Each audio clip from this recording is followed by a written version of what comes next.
Hello and good evening, everyone. Welcome to the New York Academy Art and Culture Lecture Series.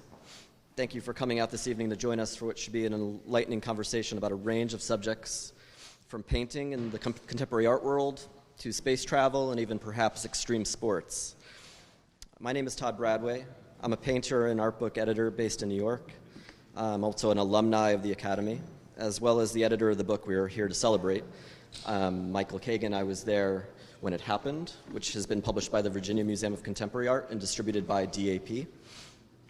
Tonight I have the pleasure of introducing both Michael and the gallerist and writer Bill Powers, who contributed a fantastic interview to the book. Michael and Bill are both excellent conversationalists, and so in a way tonight could be viewed as an extension of their interview jumping off the page and into this beautiful cast hall. Following the conversation portion of tonight's event, Michael and Bill will sign copies of the book, which are available for sale through the fantastic Rizzoli Books back in the back of the hall. Michael and I have known each other for many years now, initially through our shared experience at the Academy, and then in more recent years as we would consistently bump into each other at openings and art fairs.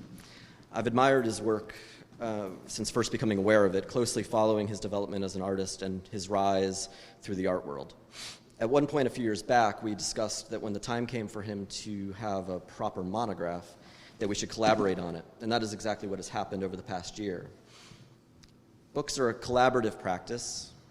It has been truly an honor to develop the book alongside him and the talented designer Michael Dyer, working to shape this presentation of his work. This past September, the Virginia Museum of Contemporary Art mounted Michael's first solo museum exhibition, featuring 20 of his dynamic photo-based paintings of astronauts, rocket launches, cockpits, and F1 race car drivers, all made within the past 10 years. Michael will be talking extensively about the show and has some great photography of the installation. The accompanying catalog takes the exhibition as a starting point, but goes beyond the scope of the show, reproducing 70 paintings, including many details. In addition to Bill's interview, the book contains contributions from MoCA curator Allison Byrne, an art historian Matthew Israel, and the singer-songwriter Pharrell Williams, who is a frequent collaborator of Kagan's. The exhibition is on view until February 16th, and I strongly suggest you try to make the trip to Virginia Beach to see the show before it comes down. Michael's paintings are incredibly tactile and really need to be experienced in person, no matter how beautifully they've been reproduced in our book.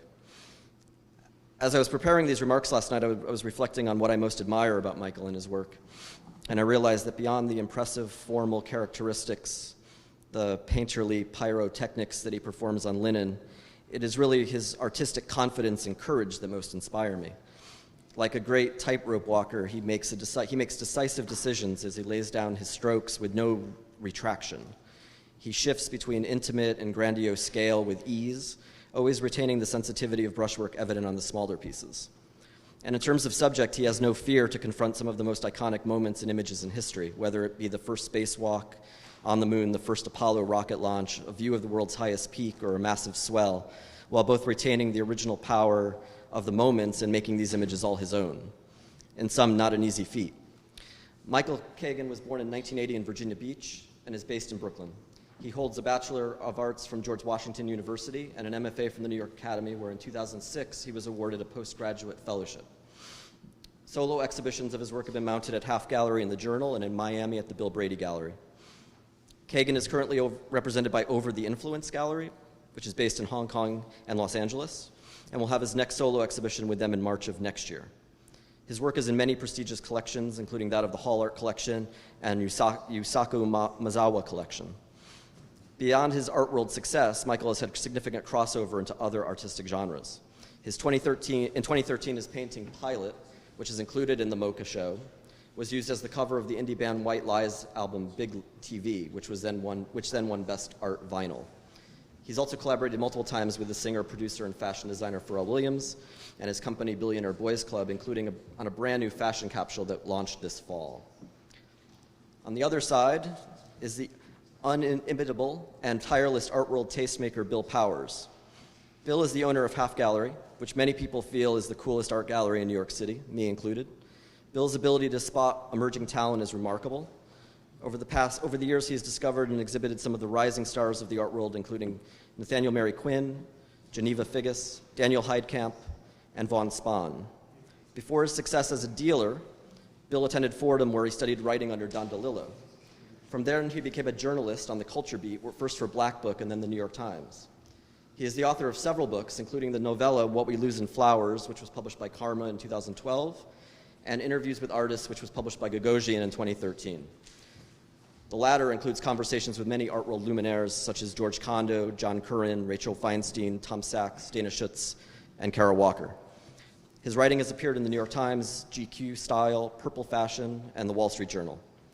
And lastly, if you're on Instagram, you should definitely be following him on his Half Gallery handle. And now, without further ado, please give a hand for Michael Kagan and Bill Powers.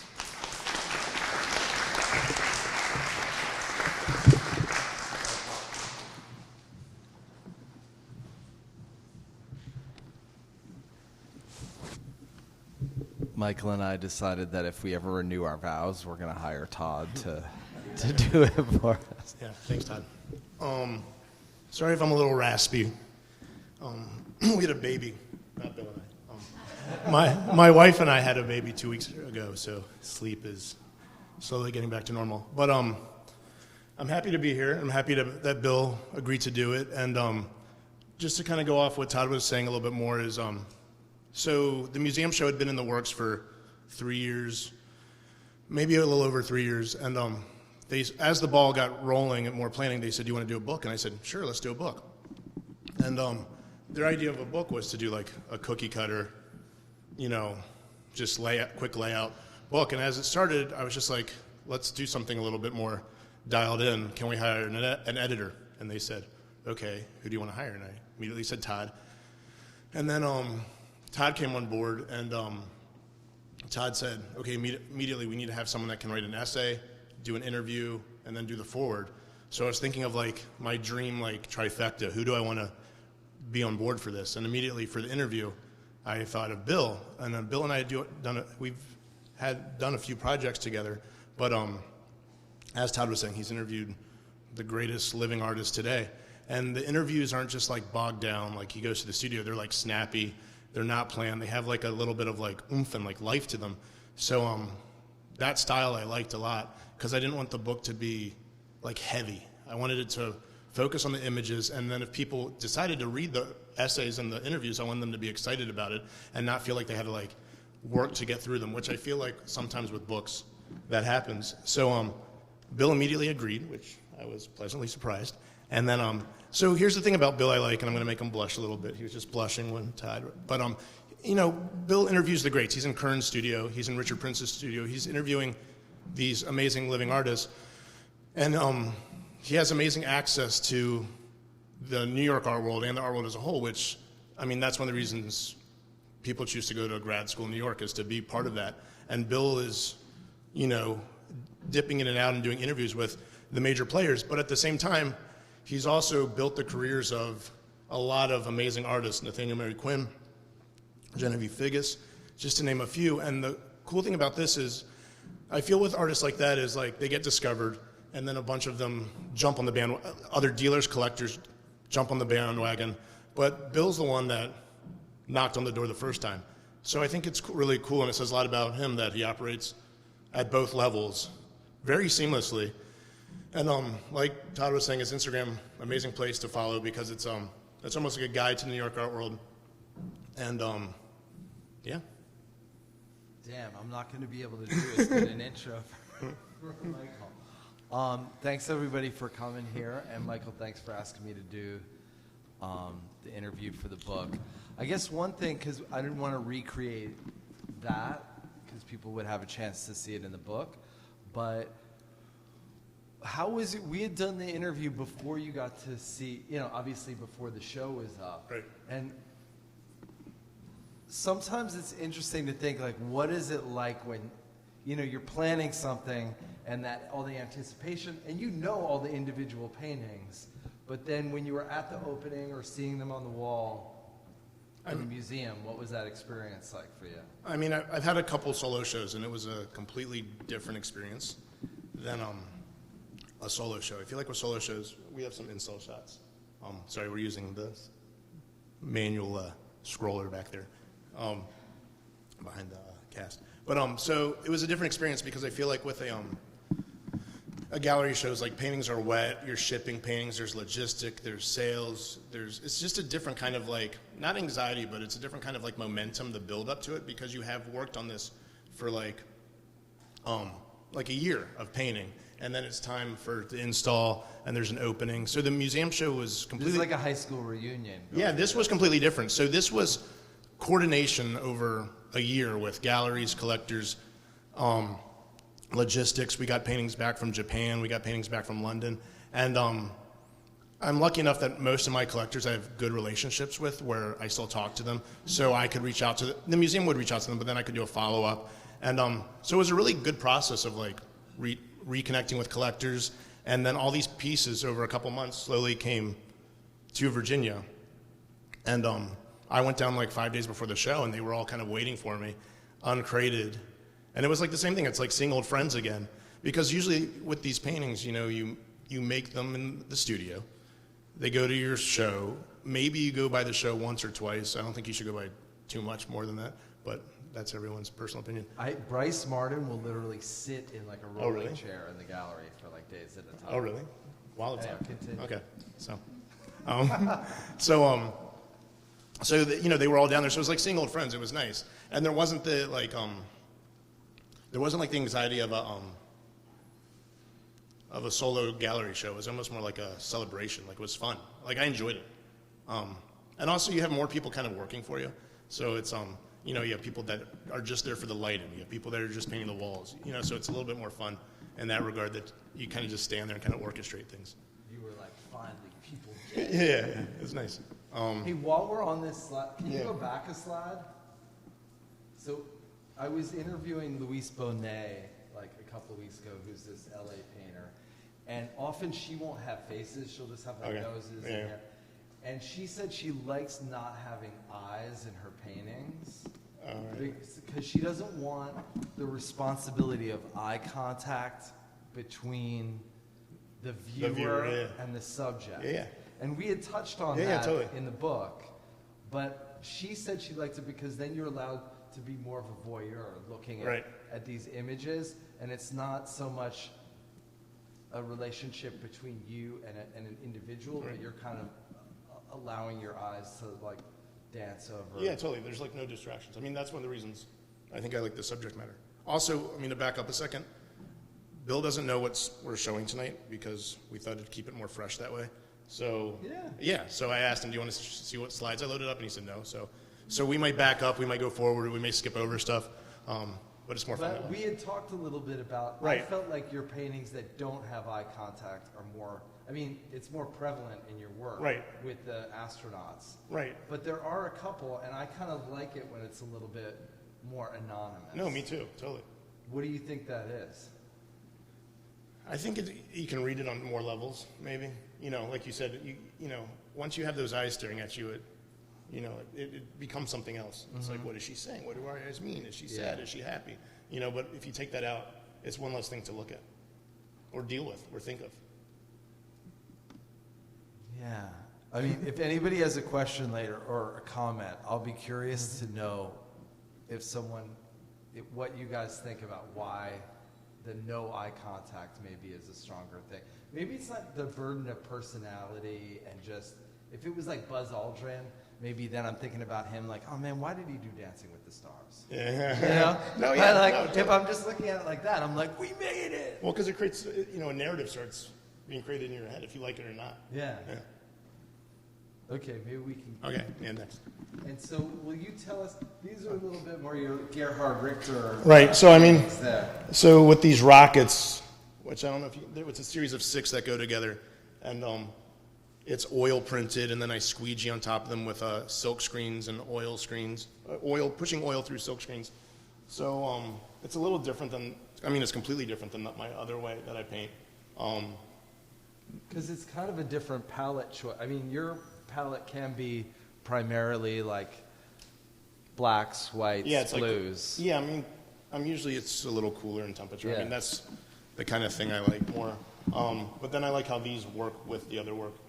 So, you know, I'm back to the museum show. It's a completely different process too. For a gallery show, you got to think about what's going to sell, what works well together. You don't want to overhang the show. But at a museum show, it's kind of like a dance with the curator. Like you can fight them on some things, you can challenge them, you can have you can talk about it with other things, but maybe they have the final word with some things, or maybe you have the final word with other things.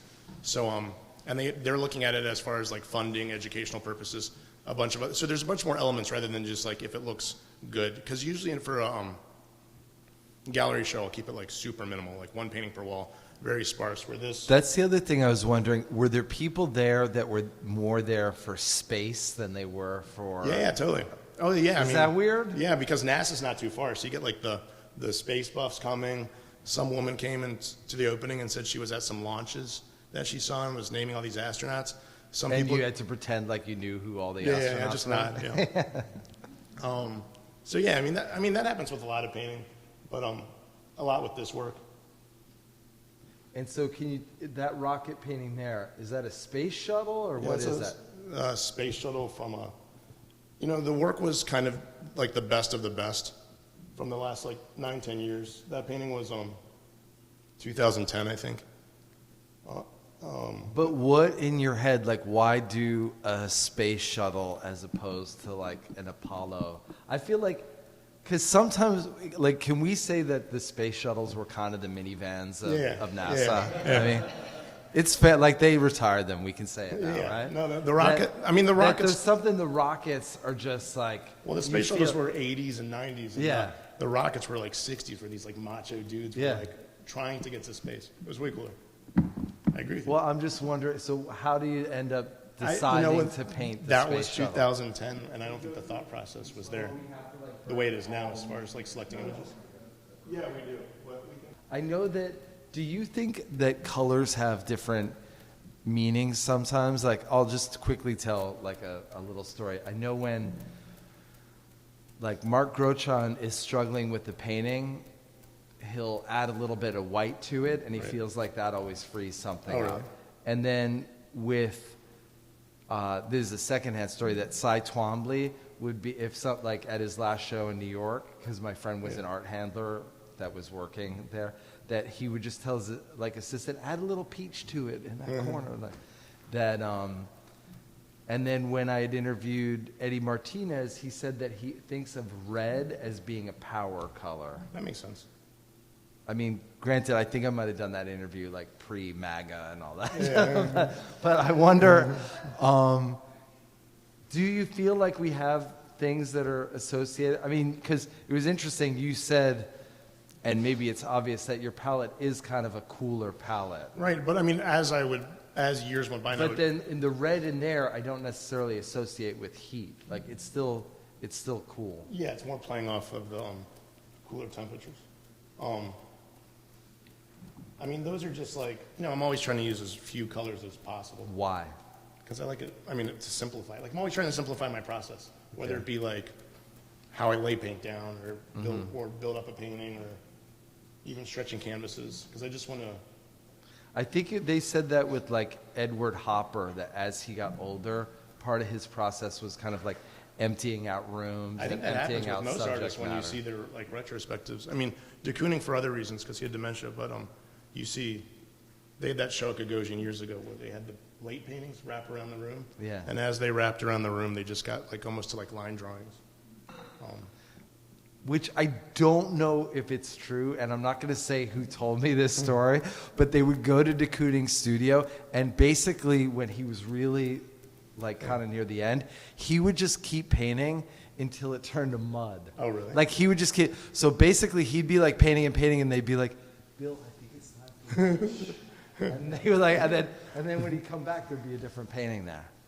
But I just think that that's interesting, that how we like kind of create these myths and narratives about like, they want to say that Basquiat painting of like the skeleton on horseback was his last painting.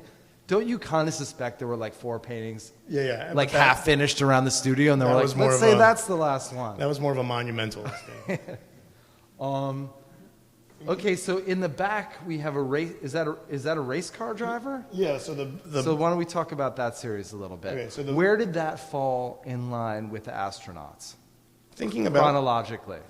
I went back to it recently. There's a painting that's coming up, but that was kind of like maybe like was like a middle segue. Like I did a show 4 years ago, and instead of just doing a show of astronauts and rockets and cockpits, I kind of like had mountain paintings. I really like Toymans, and I thought instead of like having a show that's like so theme, let's just break it up into images that work together, but all conveying the same idea. So because you're a little bit scared you might get pegged as astronaut guy. Come on. Yeah. Which happens, and you just have to know, like, but back to that, I mean, you see, like, I saw the Poco retrospective at MoMA, and, the guy did his purple-green paintings, but you see the span of those, and he was doing it for, like, 8-10 years before he shifted to something else. So you can have kind of a good run before you shift to other things. But, it's like being an actor. You don't want to be typecasted as, like, the romantic comedy guy, the action guy, stuff like that. So, I mean, these are questions that every painter should ask themselves in their head while they're painting in their studio. And answer them to yourself. Sometimes you don't know until it's too late. Yeah. So, this is just another install image. I mean, the thing that I was thinking about that we were going to be doing this talk, and, on the cynical side, you could be like, oh man, astronauts, that's some like 60s shit. Like, why are we going back that far? But I thought, we can be kind of so quickly desensitized these days to, new images or new artists or new ideas that it's still pretty insane that we landed on the moon. Yeah. And I think that there's some value in, like, your paintings of the astronauts on the moon almost allow us, allowed me to kind of see that experience with fresh eyes a little bit. Right. Because when you see that imagery, like, on TV or in a magazine or a book, it's very rare that, unless you went to the Smithsonian, that you have that experience in kind of a one-to-one scale. Right. And so when I went to your studio and I saw an astronaut painting and the guy's as big as me, it kind of resonated a little bit more, the reality of what that experience might have been. Right. I mean, that's where the title of the museum show came out. Yeah. So I was there when it happened, because you're painting these, like, photographs, these images, and you're putting yourself in these moments. More broadly, I was thinking about how, you've done paintings of surfers on giant waves and mountaintops and astronauts, that it's kind of these like peak experiences where, and now I'm going to do a hard segue here, but hopefully there'll be some connective tissue, that like Namjoon Paik, the artist, said it's important to overwhelm your audience. Right. And that's why you would have, these massive TV screens and all. But I feel like you've picked out subject matter where it's like moments that people are overwhelmed, either as a participant, if you're riding at Nazare, an 80-foot wave, or as a spectator. Right. And I was wondering, what is it about that? I mean, I like that there are these, like, at the end of the day, there's just these, like, snapshot moments that I'm not a part of, that usually no one's a part of but the person doing it. So, I mean, I was trying to think about when I went into other imagery, like, why did I like, apart from the space imagery, why did I like, what was the idea behind that? And what attracted me to it to begin with? And then, so I've gone off on, there's more images coming up, but I've gone off on these tangents, these little, which, maybe some I investigate more and go after more, maybe some I don't. But I feel like the core idea was always that, those astronauts, and then you kind of spiral out a little bit. Well, I guess we can go ahead and image. Next. Oh, back. No, let's Can we go. go that No, I official? want that image. Yeah, let's that go was back to good. We official. got to where we went. Yeah. Okay. I mean, did Eric Fischel file a class action lawsuit when he saw these paintings? Oh, okay.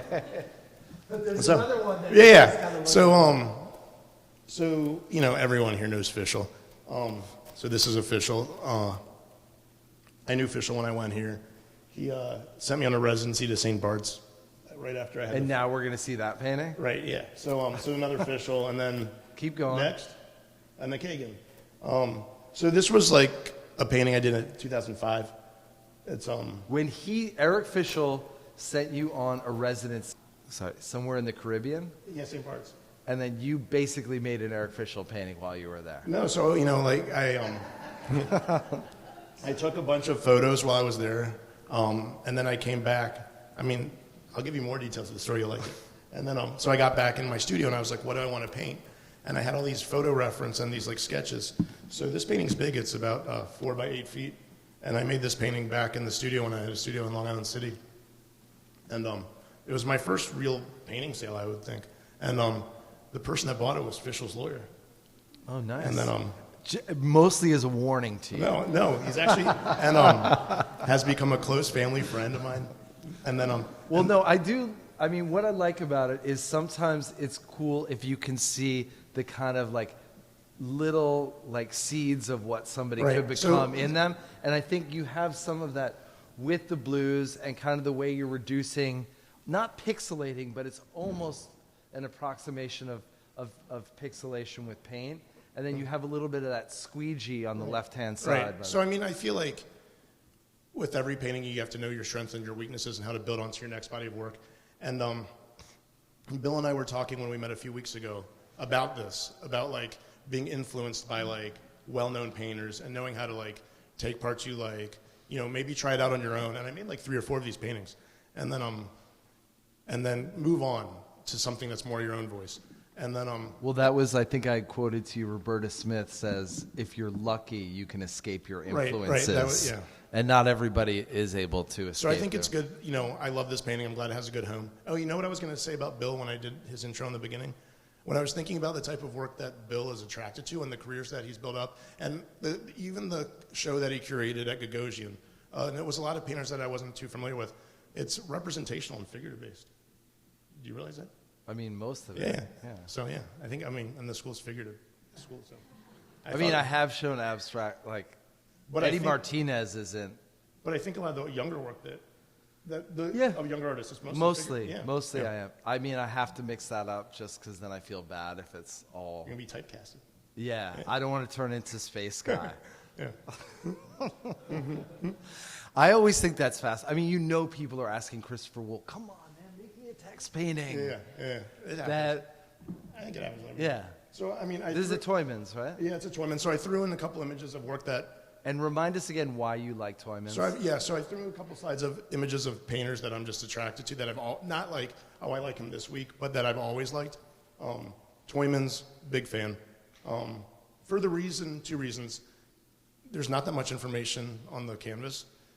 All these paintings are one pass, and the way I work is I never double back on my strokes. So what's on the surface, I move on to the next area, And Toyman's is similar, that he does one pass on the painting, even a massive painting, and that's it. And then I also like how they're he's not getting too much into narrative painting. It's just like a snapshot. It's an image. There's not too much to read. And then so that's one of my. I'm literally getting a Tom Sachs call right now, which is funny, just because that's the other Space Guy. And then so then you can go to the next slide.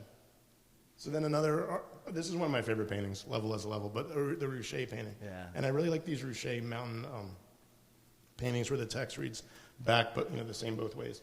The palindromes. Yeah. And then there's some really great ones.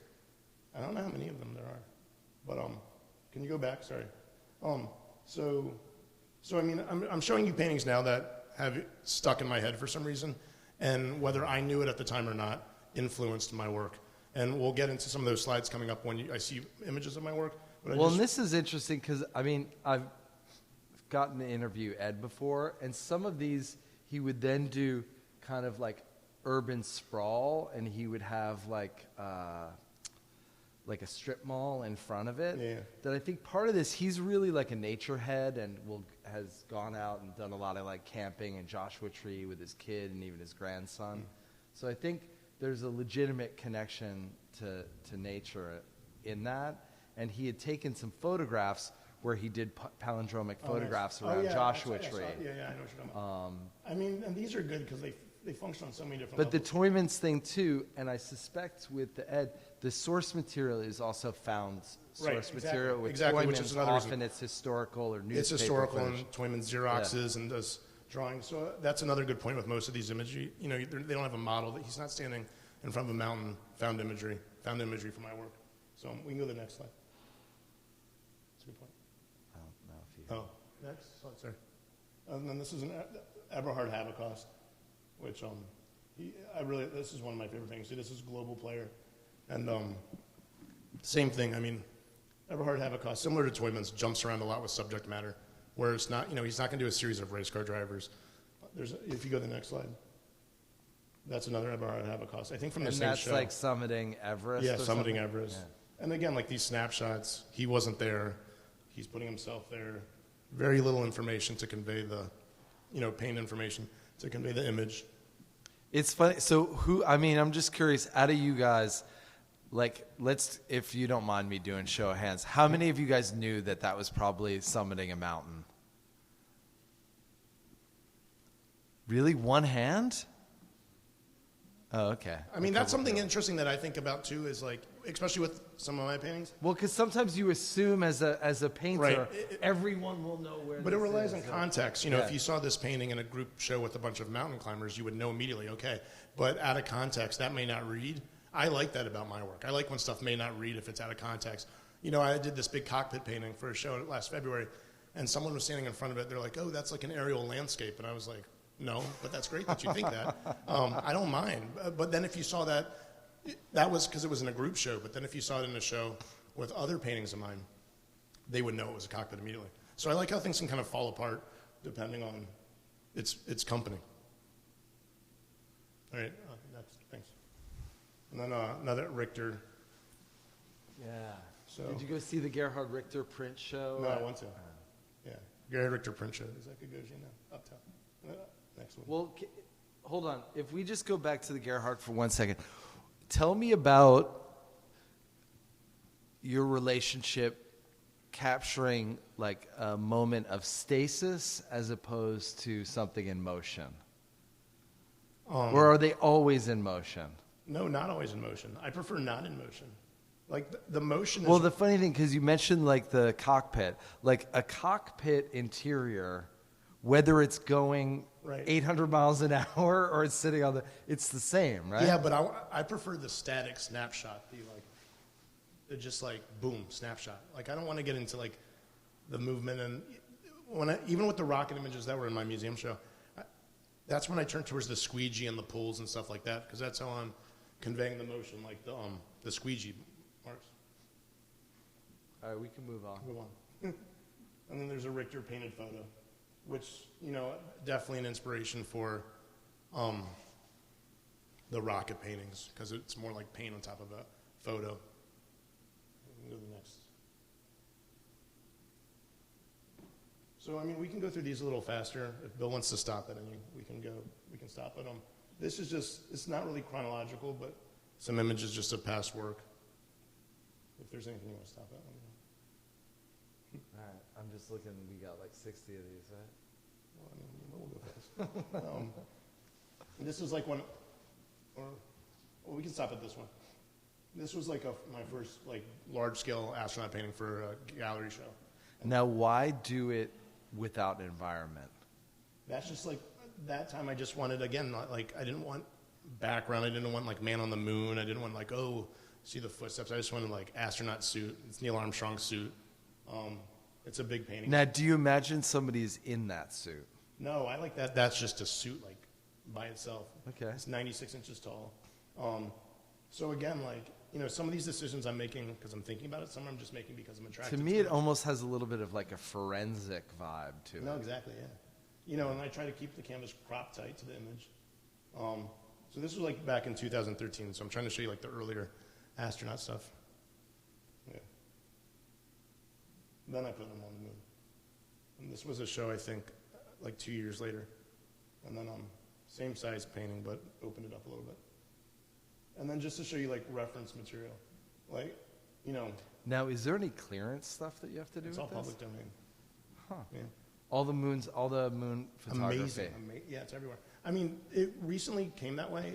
Years ago, I did a commission for the Smithsonian, and they gave me like a secret passcode to like a secret like database. It wasn't secret. It was just like the high-res images. Yeah. And I could use whatever I wanted, and now everything's online. But if you go to the next slide, Like that's the reference image to the one before, so you can kind of see how things shift. And these paintings are And so you cropped that photograph for that. I crop it, I straighten it out. Yeah. I like things tightly cropped. And again, like, I mean, let's just stay on this image for a second. You know, I don't need all that background info. I just want like, boom, man on moon. And I use the analogy, I think I've used it with Bill before. Like, I like the idea that like if you're at a crowded show and you're like peeking over people's heads, you don't have to be like, oh, there's a painting of someone and he's in a, you know, you can just be like, boom, astronaut. And if you want to go up and get more information, you can walk up and see how it's painted. And if not, it's just, I mean, if you go to the painting, that's just a silhouette of an astronaut. Even if you're not wearing your glasses and you're just seeing a blurred image. So I like that they're just like, again, like the Toymans, like that Bart Havoc. It's just like these images.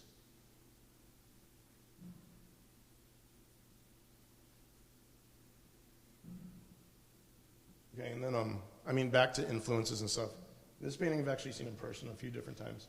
And This is Gerhardt, right? It's a Richter. Yeah. And it's probably like 48 inches. It's probably about this size, actually. Black and white cityscape. You know, you walk up close, kind of aerial cityscape, and it like falls apart, back away, and it starts coming together. So that got me into doing black and white paintings. And this is a detail. This detail was in the book, and then that's that same painting. So, I mean, one thing that's kind of cool about black and white paintings, and I had talked to Albert Olin about this a little bit, was that if you think about Gerhard Richter or Albert Olin for their age group, that's the last generation, because I think Albert Olin's probably late 60s. I think Gerhard Richter is in his 70s, right? Richter's in his 80s. Oh, 80s. Yeah. So all their images of their childhood would be black and white. Yeah. And that really, like, my generation, I'm 52, would be one of the first maybe that has color. Everything is color, right. Like start to finish.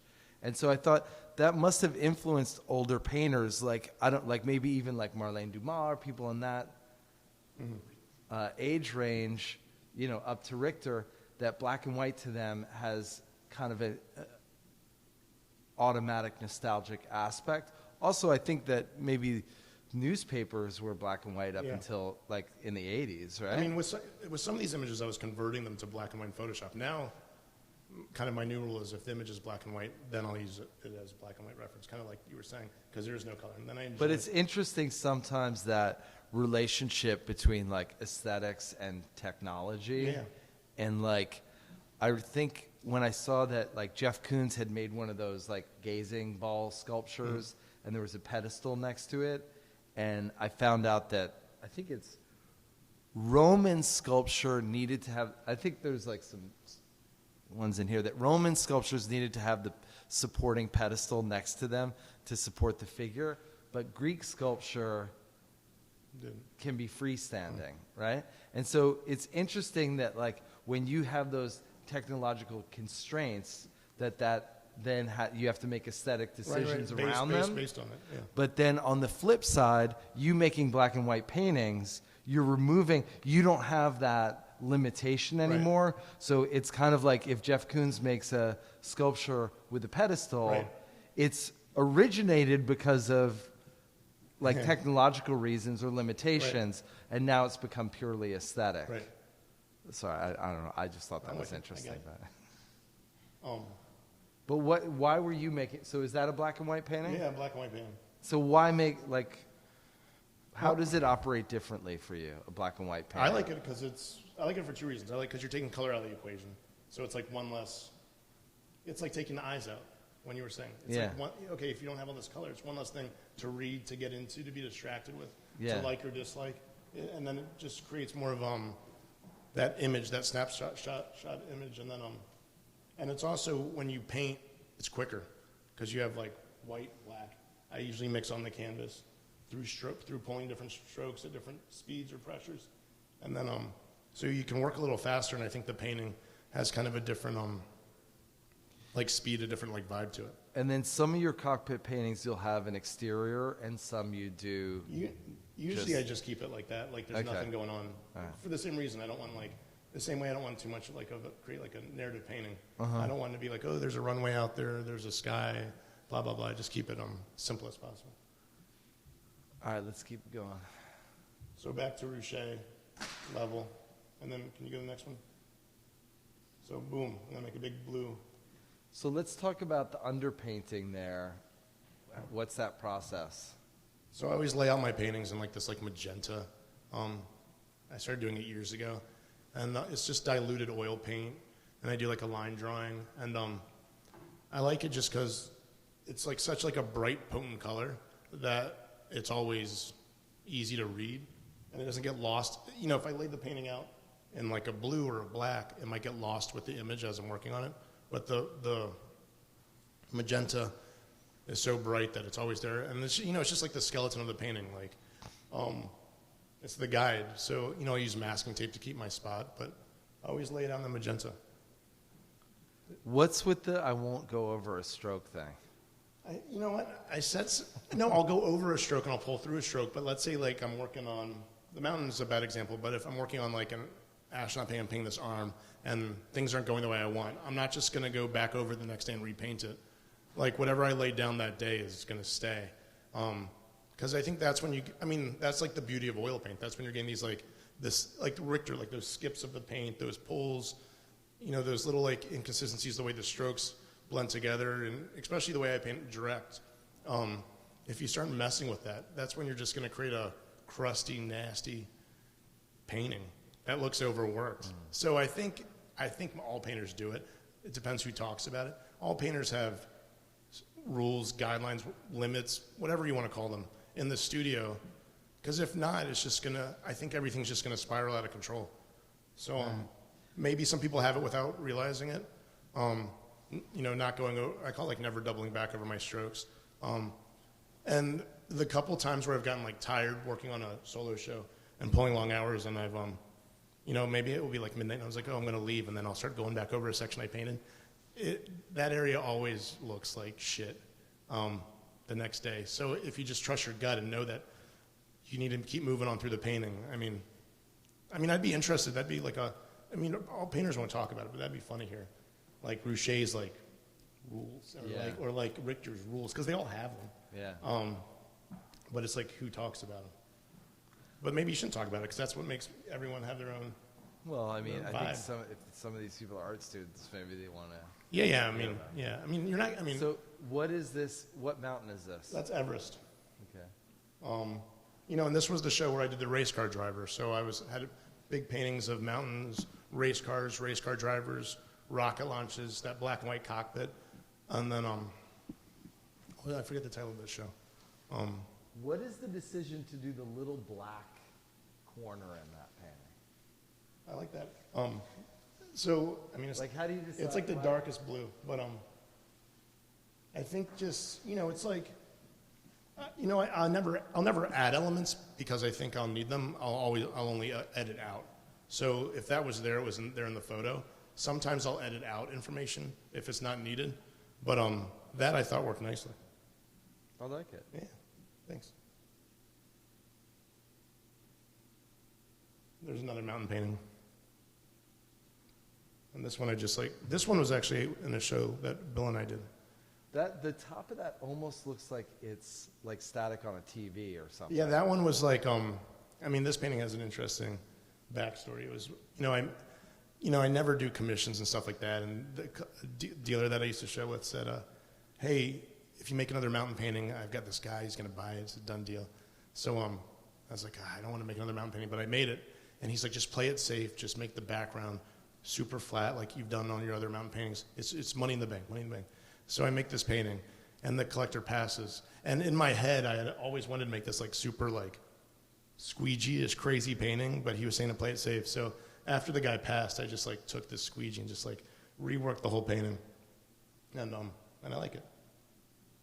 Yeah, I like how it's falling apart on the top left. Yeah, just like disintegrates. And then this is an example of the rocket paintings that were in the show. There's 6 of them, and they kind of get more gnarly as the series goes on. What about, I think we touched on this. Sometimes, do you ever worry that these are too nationalistic? Oh, yeah, with the USA. Yeah. That you're like, no? I mean, it's not like keeping me up at night. I know, but I'm saying, we talked about, have you done, like, Chinese or Japanese astronauts or Russian astronauts? No. Yeah. Okay. But that was just your experience growing up, and I know your dad was kind of, it was more about your personal biography and not about some regionalism. It's kind of like the iconic imagery too, like, it's like the Apollo 11 rocket launch, to go down that space route, like where you're saying that space painter route, then you just geek out and do every space race out there and which is great. I hope someone does that, but I'm not going to do it. All right. Next.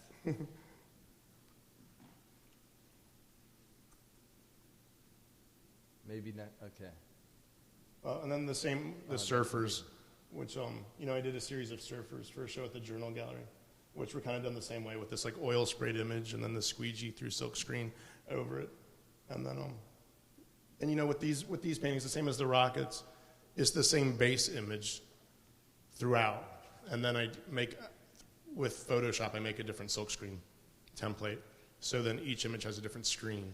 So when you have like 6 or 12 of them, the image is the same. So there's kind of like a nice repetition, but then the way the paint's laid over it changes.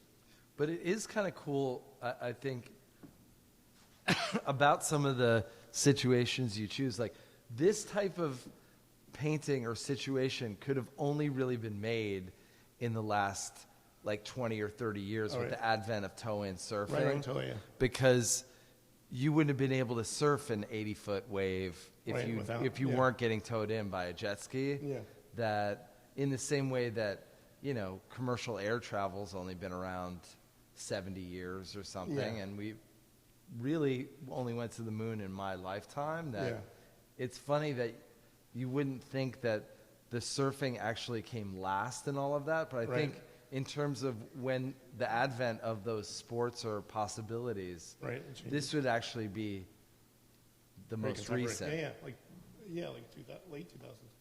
Yeah. And then a few other images of more like from the last 3 years. We can just go through these.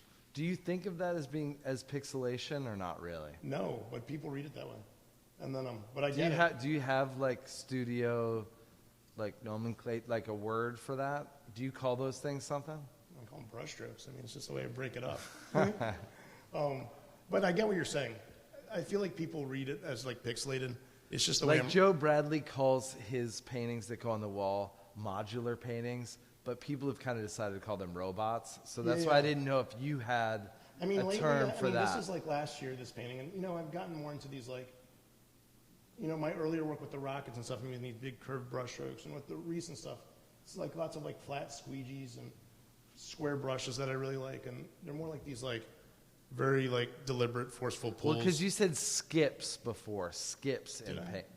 Yeah. And it feels a little bit like that sometimes. Yeah, because most of this is blending on the canvas. I'm not mixing up globs of paint. So it's knowing from painting over the years. Well, also kind of these days, I don't know if you guys are watching TV, pixelation is kind of an old-fashioned term, But now you have that weird thing, when you try and watch something that you've DVR'd, and you're like, fuck, it's skipping, and it's doing that weird sections or deciding to turn computerized. Yeah. And I feel like that's speaking more to that phenomenon if you're thinking about the image falling apart. I see it when we talk about it and stuff, but that it's scrambled a little bit more than pixelated. Yeah, and it's one of those things too.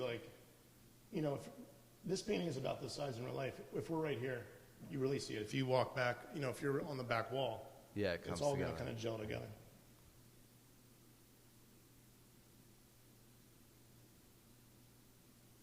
And this one's in the museum show.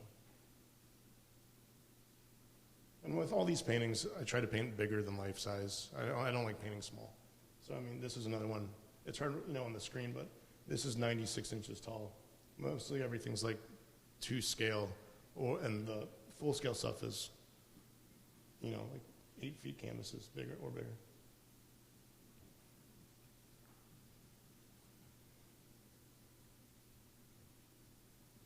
As we're going, you can keep going through these images while we talk. You don't have to stop, but we'll stop you if we see something. Wasn't there some thing where you could maybe go to outer space or technically? What was that story again? I forget that. So one of my collectors, Japanese collector. Is like the richest guy in Japan or something? Yeah, and then so actually it's the image on the cover of the book. Then there's a photo coming up. So then this just shows you my process of this like never double back, or that Bill and I are calling it. So like that face was like a day, and the masking tape keeps my spot. But then whatever's done there, I'm not gonna go back over at all. I'm just gonna keep on working to the next section. So maybe that's like 3 days of painting, 4 days of painting, and then and then the finished painting should be popping up. Is there? But anyway, with the Japanese collector, so He owns the painting that's on the cover of the book? yeah, he owns a couple, and the big Mercury 7 painting of the 7 astronauts. He owns a couple of my paintings, and then so he's the guy that bought all the seats on the SpaceX rocket, and then and his thing, he owns a lot of Jonas Wood too, and his thing is he wants to bring like 7 or 8 artists on the SpaceX rocket. With him? Yeah, with him. I asked if I could go, and he said that there's a list, but I'm on the list. I mean, it's a long list. So you got to see if Gerhard Yeah. Richter's still alive, No, then he gets yeah. your seat? Yeah. So, so the possibilities there. And then this one's in the museum show. I just finished this one. Like the museum show opened on the 20th of September, and I think I finished this like the week before. And then they wanted an F1 room in the back, kind of this like separate section of the museum. And then so can you go back one more? Sorry. So I just felt like there needed to be more F1 paint to make it feel like that section was like substantial and not like an afterthought. I mean, but this is one of the things with the museum, like I was saying before, like I didn't want the F1 paintings in the show. I just wanted the other work to be the focus, but they thought so that's the thing with the museum show. There's like a dance, but it's fun, but that one got. And so I made this one specifically to kind of like plug an area that I felt needed an extra painting. Okay. So then I put in some work of other artists making astronaut paintings today. This is actually an artist that I'm friends with, Matthew Day Jackson. And this is actually a 2019 piece that, and it's cool. It's hard to tell from here. This is a massive piece. And it's actually made with like inlay of like melted like marble, and like he like melts different metals, and it's almost like stained glass, but with metals. It's pretty crazy. And then another Matthew Day Jackson. This one's older. And then the Sean Landers. So we can stop on this one for a second. So then, I don't think Sean Landers, I saw this at his studio. I don't think he's ever sold it? put this out in his really? show because he was worried that it would offend Neil Armstrong and his family. So this one's reproduced in the book, and it came up in conversation when Bill and I were talking. So we got permission from Petzel Gallery to reproduce it in the book. So there's a little JPEG. So we put it in there, and then Bill knows more of the backstory on this painting, I think. I don't remember. Well, you said that he wasn't doing it to be sarcastic. Oh, no. No, I thought that was interesting. Yeah, You should explain that. I think it's more in that like big dick energy type Exactly. thing, Yeah. But that he wasn't trying to like troll Armstrong or Yeah, totally. So I mean, but it goes with people making space paintings. And then we go to the next one. Then Tom Sachs, which Bill knows. Well, and I think part of like, where we're at with space travel. Shoes. Oh yeah, I'm wearing. Tom Sachs gave me these overshoes, but I guess this is made with, I forget the name of the fabric, but it's whatever they use on the space station. So you can't cut this with scissors, although I would not invite you to try it on my shoes. But you need like a special knife or something. Yeah. But I think it is interesting with your work and with Tom's that, we're at this time that space, we don't go to the moon anymore, and will we go to Mars? But for so long, no one's really been picking up the ball, and you see how,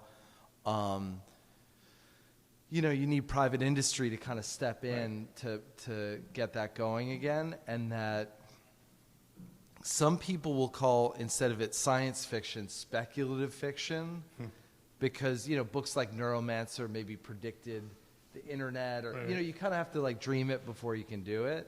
And I feel like you and Tom are a little bit in that lane where, as we're wondering what will the next phase of space exploration be, you guys are kind of reminding us of the kind of like majesty and the like wonder of it. And the crossover stuff is cool because the stuff that Tom has done with like Nike and he does different stuff. He's gone to NASA, and stuff like that. And then I was invited to SpaceX, and then these Founders Fund, who are the guys that Peter Thiel that funds all this stuff, invited me.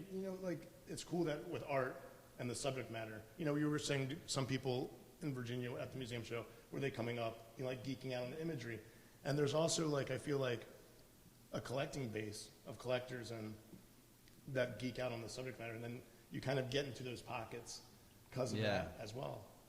Michael knows this, but it's kind of funny. If you guys ever want to really go down a rabbit hole, you can look at like a space auction, and if you look at a space auction catalog, you'll find something like if it was that suitcase that the guy has in his hand, you could buy that suitcase at a space auction at Sotheby's over the summer for like $5,000. Yeah. But if that suitcase somehow was up in space, then next to it it'll say the word "flown" in the description, and then it's like $300,000. And it's priceless. Yeah. And it was actually Tom Sachs told me this story actually because one of his collectors is Mark Parker from Nike, and Mark owns one of my paintings. And Tom said he was at Nike, and then they had like a space glove, and it had dust on it. It had like moon dust. Yeah. And Tom was like, "Can you take the cover off?" And Mark Parker's like, "Sure, sure."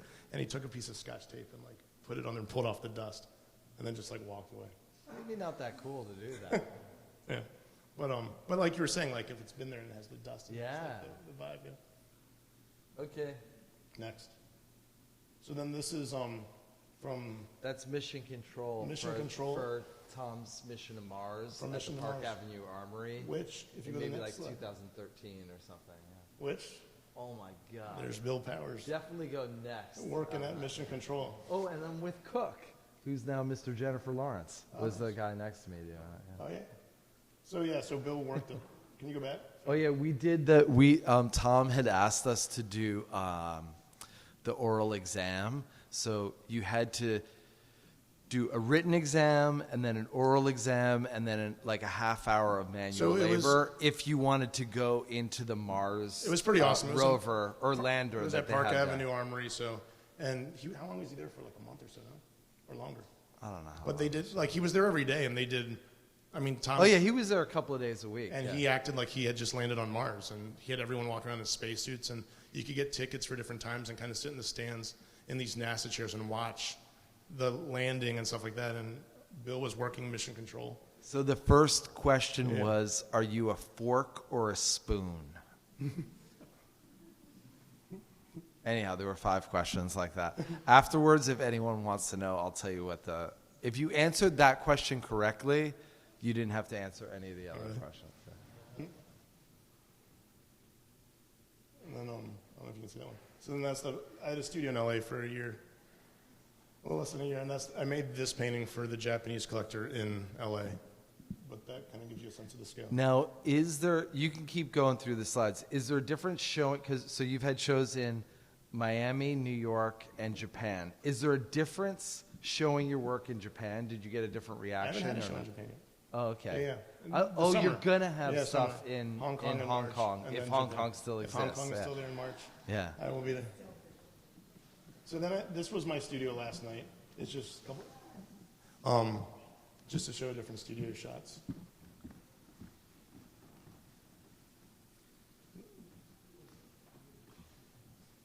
All right, if we lose somebody, then I feel like that's the sign that we should be wrapping this shit up soon. Yeah. You can keep on going. Someone was brave enough to be like, no, you guys covered everything. So this is just the stuff. We got it. All right, can we just go? Can we do some questions? Yeah. Does anybody have any questions? So I've followed your work for a while now, and I see that your work has dealt with a lot of heightened iconic experiences that I think have kind of universal appeal, a sense of awe about them. But what was it in particular that led you to these space images? What was the immediate impetus? Like a conversation, a photograph? I mean, it was kind of, I had the fellowship here, and I did the work I made for the show here, and then I was making those beach paintings, those official ones, and I made like, I think 4 or 5 of them And then, you know, they sold. I made some money off of them. I didn't have a show of them. And then I got a show opportunity. And I was like, okay, what do I want to make? And I had really liked painting with these. You know, once you get all that work under your belt, I was like, okay, what kind of strokes do I like making? How do I like to lay down paint? And I was like, I like these big, squeegee, these direct strokes. I want to make big paintings. And from growing up and my father and just going to space camp and all this stuff, I knew a lot about the imagery, so it didn't feel like I was like faking it. It didn't feel like, oh, this looks cool, I want to paint this. How old were you when you went to space camp? Maybe like 10. Yeah. I mean, is that appropriate? If you were like 2 years ago, then I'd be I was like 28. So I felt like I knew a lot about the imagery, and it wasn't like just like flipping, you know, I was just like, okay. And then, you know, I make one painting, and then you can make the next one better. And then, you know, I felt like I made a successful series of like 6 or 7 paintings, had a show. And then, you know, and even those full-scale astronaut paintings, I was actually talking to a dealer today, and there's only 5, I've only made 5 of them, the big ones. So I feel like, you know, and I actually, he actually went here, Ali Bandasar, but I actually reference him, and Jonas Wood a little bit. You know, there's a way to like shift your body of work with being like organic and natural and making it feel like genuine. And I think those 2 guys do it really well.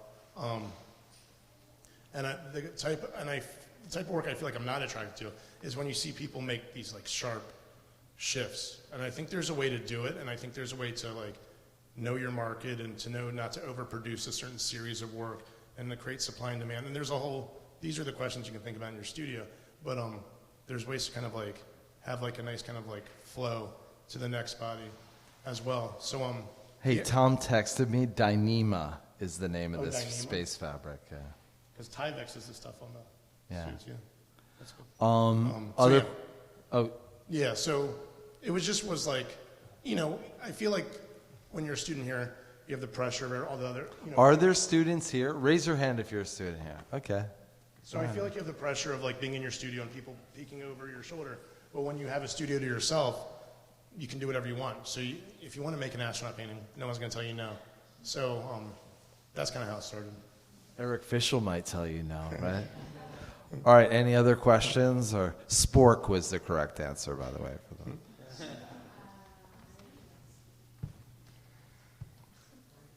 Hey there.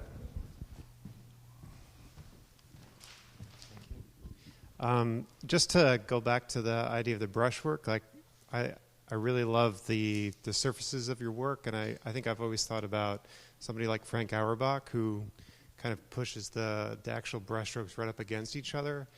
And I don't know, maybe my take on it is that it's kind of a way to collapse the depth. And I don't know, I wondered if you could talk more about why you've set up this system where the brushstrokes are so close to each other and they're all really active.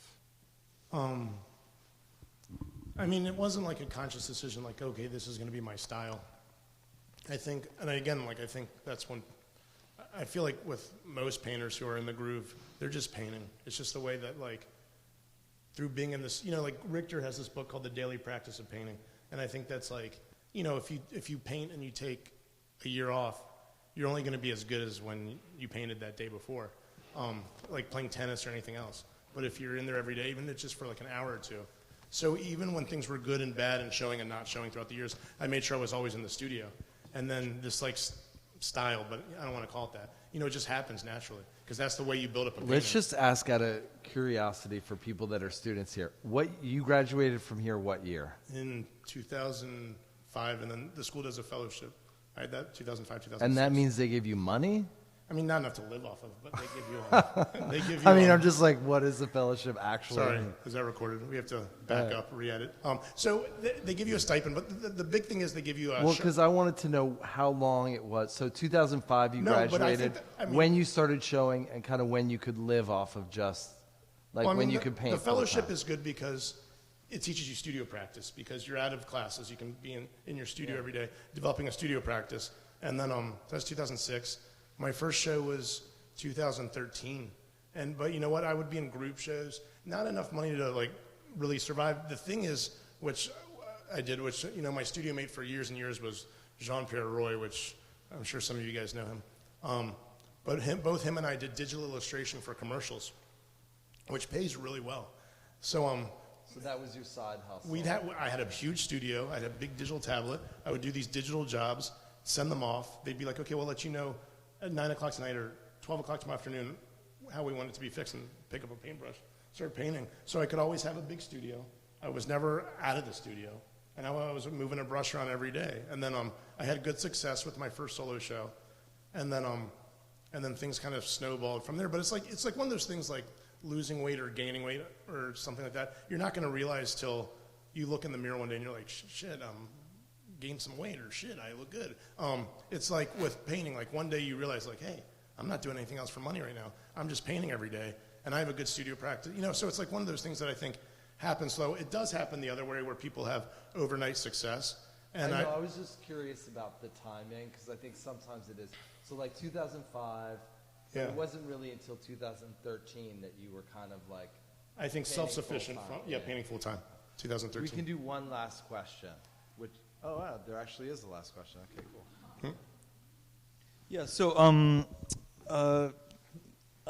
one of your old teachers, and I remember the development of your work. It was pretty astounding. You took off like a rocket. So pardon, but what you didn't mention, a person who seemed to have a big influence on your work, and it seems to me it's in there, and that's what was it, like 3 workshops that intensive workshops you did with Jenny Saville? Yeah. Yeah, so what... Yeah, that's a good point. Can you talk a little bit about that? Because it seems like... Well, so somebody did mention Frank Auerbach, and I think there is a connection to the London School and to a certain kind of painting vernacular that came out of there that seems to be present in your work, but in a very American way. Yeah, I mean, I think back to like... How'd you get Jenny Saville workshops? Jenny Saville used to do workshops here once a year, and it used to be by a lottery system, and I got the lottery the first time, and we hit it off, so we got like beers afterwards, and then she would come back once a year, and she always let me just roll into the class, and we would get beers afterwards, and we still keep in touch a little bit, and then I think the paintings I was referencing before were more imagery, as far as like the type of images and kind of aesthetic that I attract to. But I mean, as far as like painting, laying paint down is Jenny, hands down. I mean, because laying strokes down, again, like the not doubling back, being decisive, was all from her, completely all from her. So I'm actually glad you brought that up. Cool. Well, thanks everybody for coming, and thank you, man.